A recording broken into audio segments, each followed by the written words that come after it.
All right, let's jump into it. Where we at? 2 past 11 on 26th of June.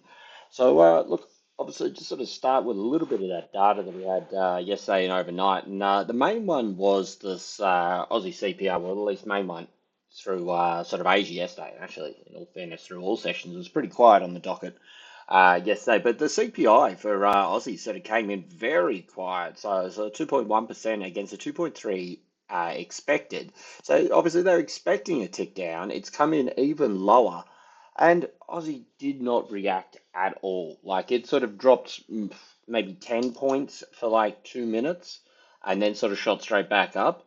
And then it just grinded the whole day. It was just like in a 10 max 20 point sort of range pretty much for the last sort of like 36 hours or so. It's attempted to break up a little bit higher as of right now, just on the back of sort of like US dollar getting absolutely again obliterated. It seems like to be sort of the theme of every day. DXY hammered. But I'll get to that in a moment. But yeah, so it's 2.1% on the headline, and then I think the core came in at 2.4. So where they're sort of looking for their 2 to 3% sort of acceptable range, the band, they're well in it at the moment, and even on the core, sort of underneath the midway point of the two there. So really, it just completely opens the door for cuts to come. So I think, well, no, I think July is obviously, well, July's in a couple of days, but the next meeting is in July, and it's pretty much a guaranteed. I think I saw something about 85% of it sort of pretty much priced for it. So pretty much a guaranteed sort of cut coming through there, and then opens the door. If these obviously, I mean, these things can always change, but um, for 75 base point cuts through the end of the year. So, if they're cutting a 25 base point per meeting, that means three more cuts into the end of the year.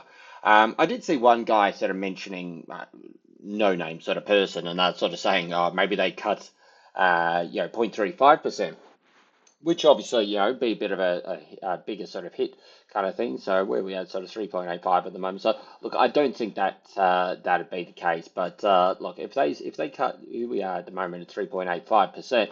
If you get three 25 base point cuts, well, you're down at 3.1% into year's end. So I think that sort of pretty much cements the idea of that. But what I really care about is the fact of what Aussie is going to do with this, and Aussie is not doing anything with it. It's actually slowly grinding up a bit higher. I think the thing is with it at the moment, it's just retarding the move that it could be making if the US dollar wasn't so weak. Like that's the thing. It's sort of like sorry, actually go back on that.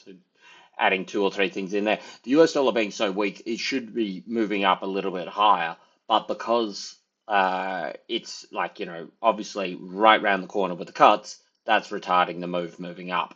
So it's holding it in place, and really, even this morning, it's kind of like pushed up about 20 points or so, and it's found a little bit of resistance and pulling back into its main little zone. So nothing really of note at the moment. Through the rest of the session, there was nothing Asia, nothing Europe.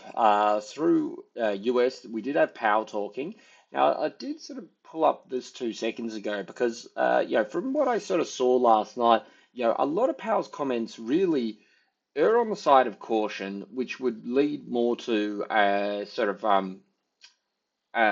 more of a sort of like a wait and see, a kind of, I guess, in this instance, hawkish kind of rhetoric. And, obviously, sort of like, he's sort of saying, hey, look, we're not, I'll see if I can find the actual sort of quotes through here, but it'll take too long to find this. But he was sort of saying that sort of like, most of the participants at the Fed are seeing sort of the high chance of potential inflation sort of coming through over the next couple of months.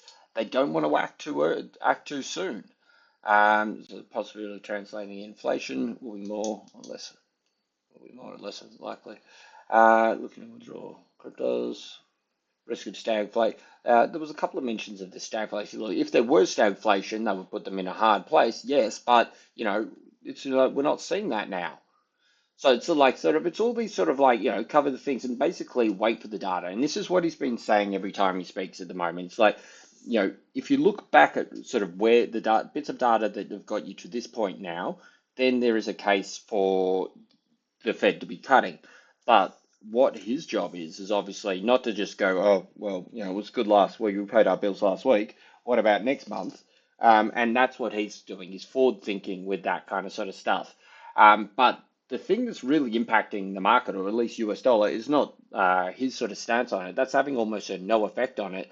It's what's happening with Trump, and Trump sort of getting out there on the blower. And it's funny because, like, I am a fan of Trump, but to a certain extent, just shut the fuck up.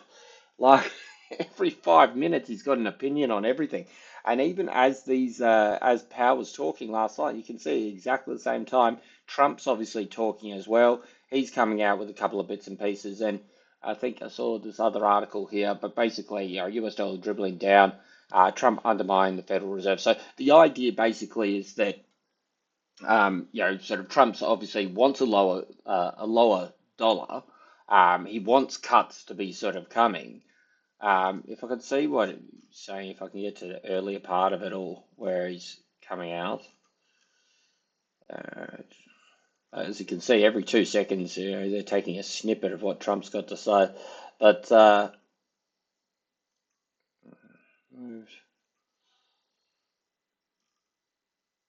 no, look, I can't be bothered sort of spending sort of 10 minutes going through every single line that they said. But basically, he was out there sort of saying, like, Powell, he's an idiot, he's, very low IQ kind of person, and all this kind of thing. So we know that Trump doesn't like uh, Powell. We know that he wants to replace him. We know that we want cuts. Like, the main issue he has with him is because he's not cutting. But my feeling with this is that sort of like, while Trump sort of is saying, okay, yeah, you know what, he's a low IQ person and that, I don't think he's very smart at all. That's, for the time being, Powell is there and he's not going to sort of just, oh, you called me a name, so now I'm going to do it. Like, he's gone against a bunch of the other sort of members and that, basically saying, hey, look, you know what I mean? He's chair of the Fed. So, you know what I mean? He's got a lot more weight than the other members do. And I don't think he's going to be swayed because he's called a low IQ kind of person. And it just really sort of makes it for a difficult trading position because the market is just like, oh, sweet, Trump said something, bang, sell it off. So pretty much what it's sort of saying in this article here is that sort of like, whoever sort of replaces him is basically just going to be a puppet of Trump and is going to be very dovish because that's who's going to be appointed. So I think this is why the market's kind of sort of front running these things at the moment and just absolutely dumping US dollar. And it makes for an interesting time, particularly sort of trading Aussie in that at the moment as well, because I mean cuts have been pretty much guaranteed. I mean nothing's 100% of course, but they're pretty much guaranteed. But at the same time, you're getting the Fed sort of like saying, hey, look, we're going to take a wait and see approach. So in theory, that should be sort of sort of bolstering the US dollar at least against the Aussie dollar. But as you can see, they've just been hammering it down. Yesterday, they had a little breakout. It was a nice little technical move up through here. And basically got to this point here. This is where Trump's comments and Powell started talking and just bang, obliterated, just straight down with it all. So very, very frustrating as to where we're at the moment. But look, this could be. It's sort of. It feels like a sort of endless game with this sort of thing. But could be a bottom only just for this fact that you've now taken out all these lows, and you've taken out all these lows, and you've actually taken out all lows back to sort of. I think they said March 22. So what's that? 3 years, almost 3.5 years worth of lows on the US dollar here. So, if this is the time that they're going to bring it back up, well, you've hit all the stops, you've taken all the people here. Now's your time to sort of squeeze it back up into this area. As I said yesterday, it still has its gap up the top over here. We have a new gap down from today. Oops. New gap down through here today. I mean, not that you really sort of need to see this so much. Let's just put it here, just so bang, that's your gap, whatever. Cool. So yeah, if it rallies back up above this opening level, the same sort of deal. You try to see if they close the gap, see if the sellers come back in, and then try and drive it back down over here. Most likely you will get a reaction if it does sort of get up to this 97.7 point. But it could squeeze a little bit higher in that. Like, 'cause, of course, a lot of people, you got to think, okay, the two sides of these trades, you got people that were sort of long and they're like, okay, now if it makes a new low, I'm out. Bang, okay, they're taken out. You got people that are going, okay, once it makes a new low, that means I go short. So now they're piling in their shorts. That opens the door up to squeeze those people. As to how high or where that goes, we'll see how we go. We also have sort of end of month coming up as well, which is also end of quarter, which can sometimes see a little bit of US dollar buying. So there are sort of some arguments for the US dollar to sort of rally a little bit from here, but all in all, it's really just sort of like anytime there's even the remotest like slight weak bit of data or Trump sort of comments or something like that, market freaks out and just dumps US dollar. It needs to somehow overcome that. It needs to have some sort of confidence back in it, and I don't know honestly sort of what that is going to be. Um, to sort of say, hey, look, you know what, this is actually a viable sort of asset to buy because, of course, we've just seen this thing go from weakness to weakness to weakness, and I've tried to catch the long sides on these sort of things here, but particularly the last couple of weeks, it's just been grinding, and very very much of a disappointing disappointing kind of trade here. But we'll see how we go. We always keep sort of trading these things. Another sort of thing as well with these sort of moves like this, typically what I sort of feel is like exactly how I was talking about it a second ago there. And it's like, oh, we were doing it, let down, let down, let down. And when you get to that point and you're almost like, no, that's it. I can't take this anymore. It's just so pathetic. Blah, blah, blah, blah, blah, whatever. That kind of stuff. That's generally when they run it. They're going to break you financially. Okay, they've taken out the stop levels and all this kind of stuff. They're going to break you mentally because how many times can you trade this thing long and get failed US dollar strength and just fail out? So once they've broken you financially and broken you mentally, then okay, now we can run it. As I said, that's a very oil-esque kind of trade. I don't even know if oil-esque is a word, but it's what I'm using. Oil-esque kind of trade. Just the game that gets played with it all, and that's the kind of reason that I'm going to stay in these sort of positions for the time being. And that particularly, look, most direct I trade the Aussie against the US dollar. So, what I mean, the fact that they've got the cuts coming, I think any sort of time that we do get a US dollar buying spree, I think Aussie is going to be first on the chopping block. Europe is seemingly probably in a little bit of a better state than I'm not direct about that actually. It can't be a direct quote, but it seems in a little bit of a better state than the RBA or ECB against the RBA, I should say. So look, I think any sort of squeeze, any sort of push up here is still going to whack on Aussie. It's coming down a little bit off its highs at the moment, but still up to towards the top of its sort of range. So look, it's hard. It's certainly one of these sort of points where you show to people and they're like, oh well, I mean technical's doing this. Well, that's fine, but I guess the whole point is playing a little bit of the waiting game to sort of see if this can eventuate because what I mean, like it is really sort of been absolutely bashed down, and in the short term, I think we could look for some little gap closures. So on that, look, it's pretty much bang there. You're looking for 99, 97.67, that sort of support area. See if they sort of sellers go, yeah, but cool. I'm not going to sell straight away on open, but I'll sell once we get that position there and they sell it back down because, of course, this is that sort of support zone sort of through here. If it does sort of start to push above this sort of I'm not a big fan of this being a wedge. This falling resistance is something you could probably work with more. This is more just like an idea of potentially should it break lower where we may find buys, have another little dip in. This is actually sort of 97.3, 97.3, whatever, is a small horizontal going way, way, way multiple years back into this little potential resistance back over here, which I kind of feel may provide a little bit of a sort of a speed hump, but I wouldn't be sort of hanging a hat on the idea that that's like, wow, the market's going to really sort of jump back to this. Where the hell are we? Here we are here.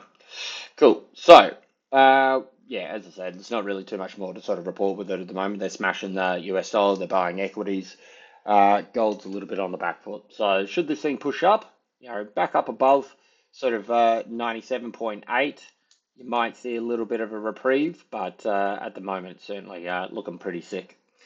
Onto gold, which is playing quite well actually. Where's that chart? So this is what we sort of thought. Look, well, I thought anyway.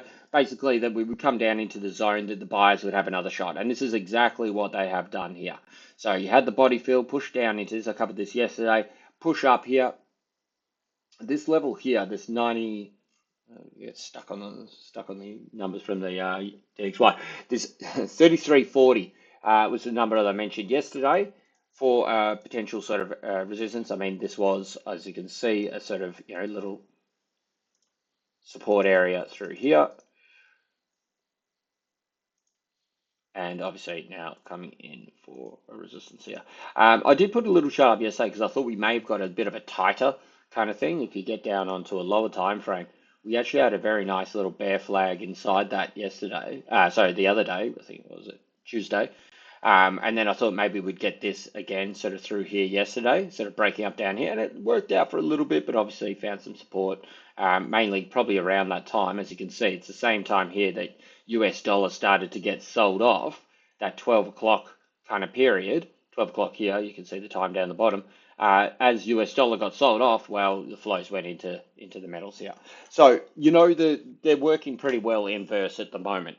Should US dollar get a little bit of a push? It's about to actually take out its morning's highs.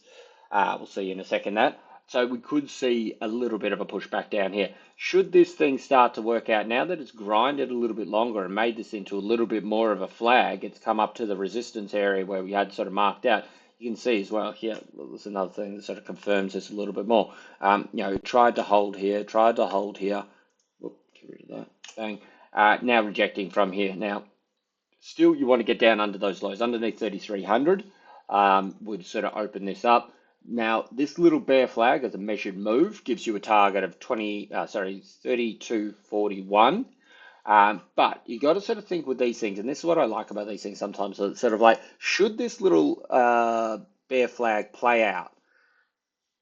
It comes in pretty close to these wick bottoms down over here, but it does take you through this main support.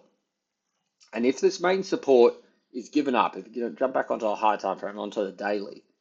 So if you have your measured move and it takes you down to where we say 3240, around this zone here, that completes that leg of the move. That's fine. But what you can look for then is potentially the fact that that would play out, sorry. And then that would give you a little area where people could start to jump in for a buy. And that could open you up to this move coming down here. Okay, it's above. So DXY, as you can see, sort of just jumped up above the open of the gap. So, you know what I mean? It doesn't really mean much because obviously it can sort of dump down in 2 seconds anyway. But it is showing that they're at least sort of going, okay, let's at least first attempt to close that gap. So let's make this a little bit smaller. Boom, down like this. So I think this is potentially, if we get back onto this time frame here. This is the kind of, this is the overall move, back down into the support area, bounce up, which is, we're in this leg here right now. So we're looking for this leg to play out. The bigger move that could potentially bring us down into the mid 31s. How do we get to that? Because of these things, obviously, you know, the cutesy sort of line so that nothing goes in a straight line. Well, that's true, but I mean, if you look at these things in a weekly, yeah, it moves in a straight line. But of course, within that, you got chop, and within that chop, you've got more chop. And so it doesn't mean that sort of, okay, I mean, if you want to sort of buy these things and set and forget and go, okay, this is my trade and it's going down like that, that's fine. But if you're trading and going in and out, you know, there's money that can be made. So I exited my sort of shorts, I think, in the mid 90s, sort of, I think, I don't remember, 96, 97 or something like this, around the zone, and pretty close to the bottom here. And then you sort of look to get back in around these sort of levels here and try and capture that next leg down. You know, it could obviously push up above here. Above 40, I'd start to get a little bit, okay, maybe this is going to come a bit higher. We can work on that once and if that does move up along there. But should this is the plan at the moment, this little bear flag to play out below sort of, you know, this 3310, this low that we had yesterday, I think that would probably make us feel a little better because that's the swing low of the of this little bear flag. So underneath the swing low gives you a higher confidence. Obviously, taking out the low is opening it up to see the bigger move, sort of coming down. And should that move play out, this is the kind of way that I'll be looking to play it, would be to sort of, book some profit around this sort of, this sort of 32.40. Should we break these lows here? It's opening it up for the idea to move down to 32.40. Take some profit here. Watch for the market to bounce back up into this area. And if we reject off this zone coming through here, if we sort of move back up to 32.80 and we see the sellers apply more pressure and then come back down, well, your move then is firstly to target this low and then to break through, because it's the same thing that I sort of say every day. It's sort of like, you got the three parts to it. You move down, you find support. You move up, you find resistance at a previous support. You start to tackle this low here. You break through the low, the cycle starts again. Come down, you find support. You move up, you find resistance at a previous support level. You start to move down again. You tackle these lows, and this is again, high, low, double bottom, lower, low, and that's the kind of course of action that I'm sort of looking forward to sort of go through here. So look, it's certainly slowly moving towards it, albeit at a bit of a grind pace.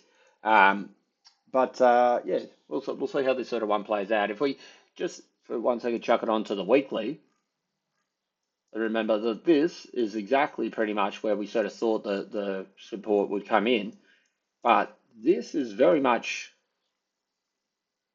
Actually, maybe I had a different one for the weekly. This is the weekly trade, the weekly time frame trade. I've got to mark these things so I can find them quicker. But this, of course, was the one that I called. This is the range. Here's your breakout, and they sold back down into it. So as I said, if you get this down to say 32.40, well, where's that sort of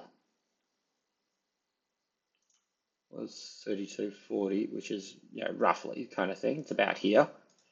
Well, this is looking pretty much like very much in line with these supports over here as well. So again, that little measured move would be coming down to. I mean, it all depends how quick it comes down to it. But should it break through, this is on a weekly. Should we move down here? You could say, hold on, wait. Well, this is the top of this channel that we've sort of been up until whenever we broke out in April, what we had been respecting. So this could be another time top side of the channel. You can see there was a little bit of a sort of supportish area through here as well for this little wick around here. Give yourself a sort of $2 or $3 band or $5 band of acceptance. I mean, we're in a $3,000 product. Doesn't matter if it bounces an extra 10 or 20 bucks really. But this is an area that you would expect to see a little bit of action. So on the 4 hour, you've got the measured move coming here. Excuse me. On the 4 hour, you've got the measured move here. Even on the weekly, you've got some reason for people to be looking at this area here as well. So this top side here, I think, could be quite interesting. But this is why I would book some profit here, because I'm sick of the sort of idea of, oh look, let's hold it and trade it and go top to bottom. That's not how I trade with things. So anyway, so I think certainly if we get back to this one here and on our daily, we could see that it's trying to actually flip the daily now underneath 33.10. I think it'll sort of open this thing up a little bit more to sort of see that move down there and be targeting 32.40, which is it's a decent sort of trade. I mean, that's a decent sort of move off here. Of course, you still got the support at these areas, so it's a good chance that you get little bounces along the way, but that's the kind of area that I'll be looking to target. And Aussie, and this is what I'm talking about. This thing is just like bounced down here, came all the way back up here. So I did cover this the other day actually on this chart here. We could see, oh, changing. Yeah, so this is a weekly support area. If we put it on here, we can see that this has been, it's shown up a number of times, and this is going back to August 23, that, it's support, resistance, support, attaches into it, bang, explosion back. The reaction of this is just incredible. Like, you know what I mean? It's bounced back up, 2.39%, 150 points. That's a big move for Aussie. So we get back into where we're at here, and this is what I was talking about. It's just been in this little grind area here the whole time. This little sort of kind of, you would have sort of said, look, if you break above, probably above that, I would have called the thing, because obviously it tried to get above this a number of times. So if this were to be that breakout box that you could have been sort of trading with, maybe a little bit higher on the wick there. Basically, what we're looking at here is, okay, consolidation, try to break down, no, try to break down, no. And this is what I was saying through yesterday when we had that CPI, this was the reaction here. This is the point of trading, only things you can point to the candle straight away because I know what I was looking at for endless hours going, what the hell's going on here? It dropped down and then just bought straight up and actually moved up to the highs and then dribble, fake, dribble, and then down around this point here, just before Powell was talking, they were like, finally, let's go out the bottom. No, Powell's talking and Trump's commenting, and it's just been up since, as we've seen sort of with the US dollar sort of down since. But as you can see, it's sort of, if this were to be your kind of area, and you can see this is why I would have called this a bit more of the breakout box, because you can see it's pushed right up to the top a number of times, but unable to close out, unable to close out, unable to close out. Breakout, back test, high, high. It's in a sort of bigger secondary sort of back test here at the moment. So I would say that, for now, you'd want to hold this level here if you want to see this thing sort of move any higher. Zone. So what's this above 07? 07, call it 65. Basically, you want to stay above 65. But as you can see, it's like a little bit of a box, faked out here, broke out, back test, broke out, back test. If it goes above 65.25, I would say, hence there with the thing, fuck, going higher. It is possibly sort of going to run into some resistance levels. I'll get to those in a moment, but at the moment, this is only on the 1 hour. It's overbought. It's pulling back here. If it breaks back down underneath 65.05,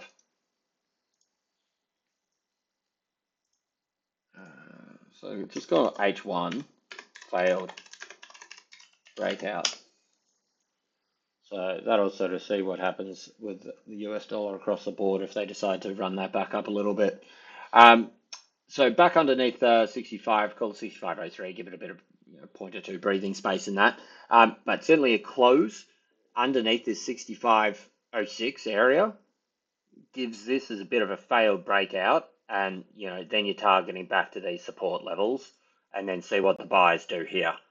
Because the thing is, okay, it's like they're like, okay, let's buy it, let's push it.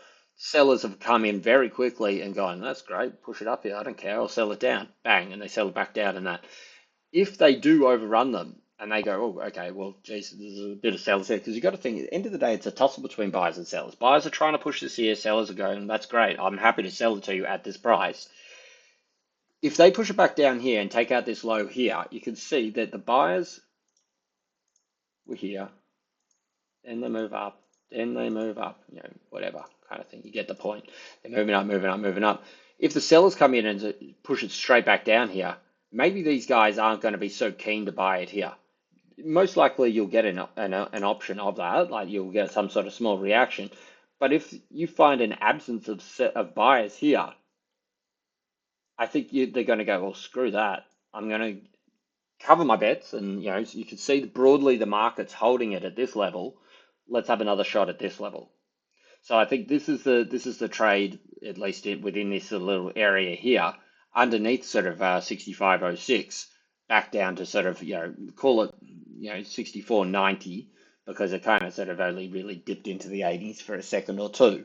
The other side of this is that they hold this, and these buyers keep pushing up, and they push a breakout, and higher high will push that, and you can see the momentum carry up here, and that's a depletion of sellers at this sort of level. But as you can see, they've sort of found sellers pretty quickly on this. Let's see what happens when US dollar closes that gap.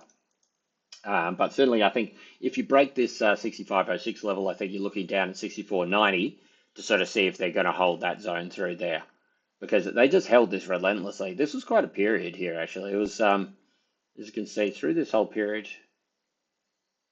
got a bit of a push this morning. That's, nearly 2 days, well, 1.5 days, 39 hours within this tight little band up here.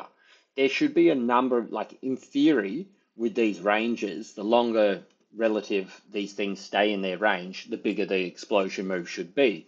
But as you can see, it wasn't really massive out here. I mean, a measured move of something like this is the size of the range. Takes you up into this next resistance area. So look, I think the top side move is going to find sellers at 30s anyway. But again, I'm sort of looking to see what happens if they decide to sort of bring it back down underneath this 6506 level, and then maybe sort of see if the buyers are going to jump back in around the 6490 level. But it's a little bit overbought on the 1 hour, so we can see how this goes. Overbought on this 4 hour. The daily's happy to rip up higher if they want to do it. But yeah, we'll see how we go with it all. But as you can see, this is a bit of a sort of sell zone here, and this is on the daily. So as I said, I think any sort of push up into the 30s is most likely going to be met with a bit of selling there as well. All right, so move along. We've got silver, and silver has same sort of deal. It's just mainly grinding. I thought this move would have come a bit closer to this sort of support area over here. We did get the sell down and did get the buy back up. I don't know if this is enough to call it this leg here though, because I would have liked a little bit more actual contact with the rising support. This is kind of more just consolidation, fake down. Like it's about the same as this and the same as this, in that, you know, it's sold down and it's found buys, but they're working more off the horizontal. Put it down horizontal here and I'll buy it back up. I want to see what happens when it comes into contact with this rising support. So in that case, I would still say that you probably have that kind of move if it's a down. This kind of move back up, I think, is still going to be like this. So I still think you probably have a little bit more consolidation, at least till we see or get a bit more confirmation what happens with this rising support. To me, this is the rising support is the kind of level, because you can see this horizontal is very much being respected, and this is like a 14-year level. So, you know, they're definitely trying to sort of get out of it every single time, or get out of shorts and that every time it comes into it. But of course, you know, that won't last forever. So it's the more times you tap into the level, the weaker the level becomes, the more likely it is to break. So if they want to sort of really sort of explode this up, they need to start to get a bit of a move on, in my opinion. But as I said, I am sort of more into the idea that we see a deeper correction coming, but am open to the idea of a bit more garbage consolidation. Really down, once below sort of, sort of 30, 35, underneath 35, I'd be happy with that, because you're underneath a 38% retracement, and also you're sort of outside this. If you hit 35 now, you're outside this sort of wedge pattern, this larger wedge that we've been sort of trading with. So I think, yeah, probably just a little bit more crappy consolidation till we sort of see this thing move. But I am sort of potentially looking more for this wedge to play out and a move back down closer towards 30, really. I mean, you got a measured move back down to like 28.40. But as you can see, that's a 20% move, and yeah, maybe. But I think more realistically, down towards this sort of 31 levels, where we had this sort of consolidation, 31 to 33, I think that's a fairly decent little target to sort of see what will happen. Certainly, if you're trading this back down this way, this is where you're going to see some action, whether it's sort of come back up to 34 and then go down. But that would be my first target into that sort of 31 to 33 area. Copper, if the market wants to change it, is slowly grinding higher. I've really lost a bit of interest with copper recently. It's just been just a nothingness trade. Obviously, I was looking for a downside move here. I sort of covered myself because I was like, look, I want to see outside this box. This is the kind of thing that I'm saying, and this is, similar. This is on 4 hour, but similar to what we were just seeing with the Aussie. You consolidate, you break out, you got a smaller back test, bigger back test, bang. Aussie is here right now. So there's still a chance that the buyers come in and push it up and progress up, as we're kind of seeing through this move here.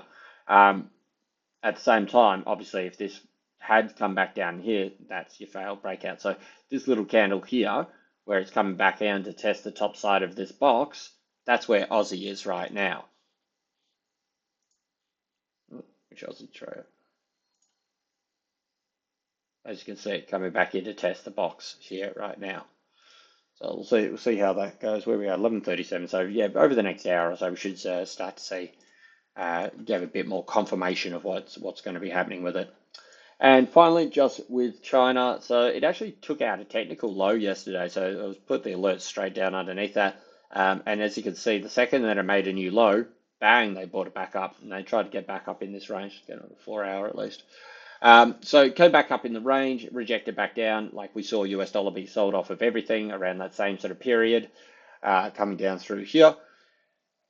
Question is this a lower high to get it back up into the range and it was a little bit of a fake out area? Quite possibly. I mean, it has hit all new lows through all this period here. Even this sort of low down here sort of got taken out. As soon as it hit a new low, sprung back into life. And this is why I was saying with DXY on a larger time frame, all these levels of all these sort of courses of price action are exactly the same, just different time frames, and obviously higher time frames are more significant. But the idea here is obviously, look, you've taken out all the lows, you took out even that initial sort of low, and then it made a new low, and then bang, it fires back up. And this is why I'm open to the idea that US dollar isn't completely cooked, even though it is at like 3.5 year lows. If they decide to sort of push this thing back up into the range, well, that's going to sort of stifle any Aussie moves. Probably going to add to sort of add to the gold downside, and we'll probably see maybe US dollar back up into its DXY back up into its range as well. Range, sorry, up above the gap. This is back into the range. DXY is back up above the gap. But we'll see how that goes. I think we got a little bit of where we are, 11:39. So yeah, a little bit of volume sort of over the next hour or so will give us a bit more of an idea. All right, that's it from me.